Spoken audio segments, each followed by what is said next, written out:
senhor presidente, mais uma vez, senador Benedito, revelar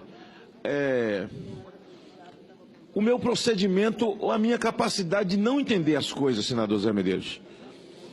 Eu sei que eu sou uma pessoa indouta, de raciocínio lento, eu não consigo fazer leitura rápida das coisas, eu tenho dificuldade de entender e de verbalizar.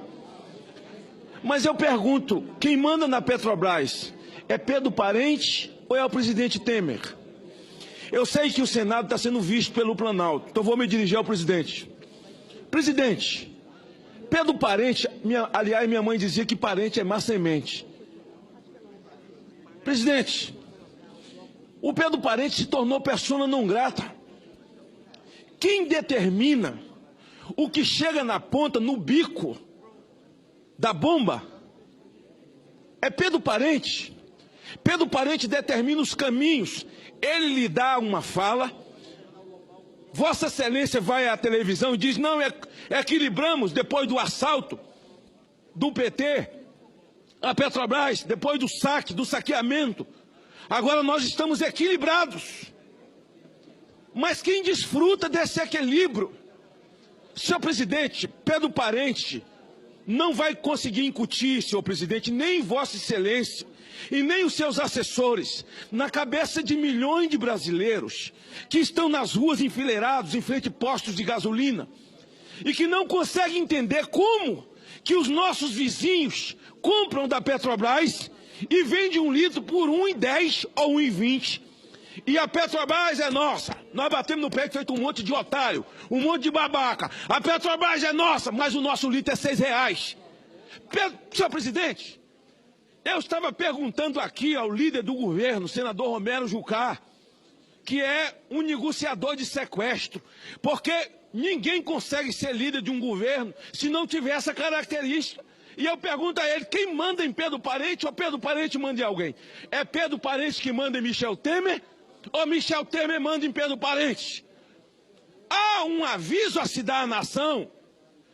O problema desse país é corrupção, é assalto, é dinheiro roubado, é parar de roubar que pode baixar todas as coisas. É preciso, como se discutiu no Colégio de Líderes, que os governadores sejam chamados para discussão, porque o nosso problema é de carga tributária.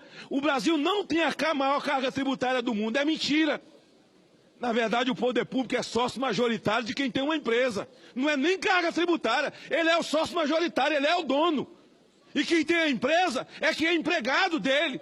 Mas veja, nessa questão que nós estamos discutindo, a questão dos combustíveis no Brasil, do gás de cozinha, não é mais caminhoneiro, é dona de casa, é hospital, é hotel, onde você tem que cozinhar, está faltando gás.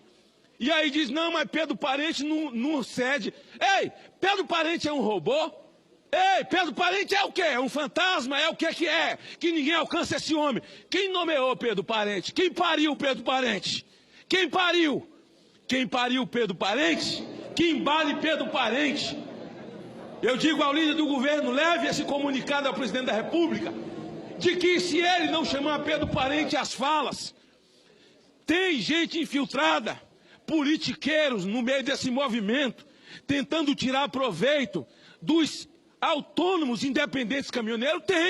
Tem gente vagabundo metido nisso? Tem, porque gente vagabundo tem em todo lugar, mas a maioria absoluta são de autônomos caminhoneiros que sofrem pelas estradas e cidadãos brasileiros que para ir para casa, para colocar gasolina no tanque, tem que pagar 5, 6 reais. Não tem nem gasolina para pagar 5, 6 reais. É o sujeito que usa o motosserra, é o sujeito que usa um motor, é uma coisa do campo, é o triturador, o cara não pode ligar. Senhor presidente, generalizou-se. Nós estamos vivendo um momento de anomalia profunda. Virou uma mula de 7 cabeças. Com quem o presidente tem que falar? Com Pedro Parente?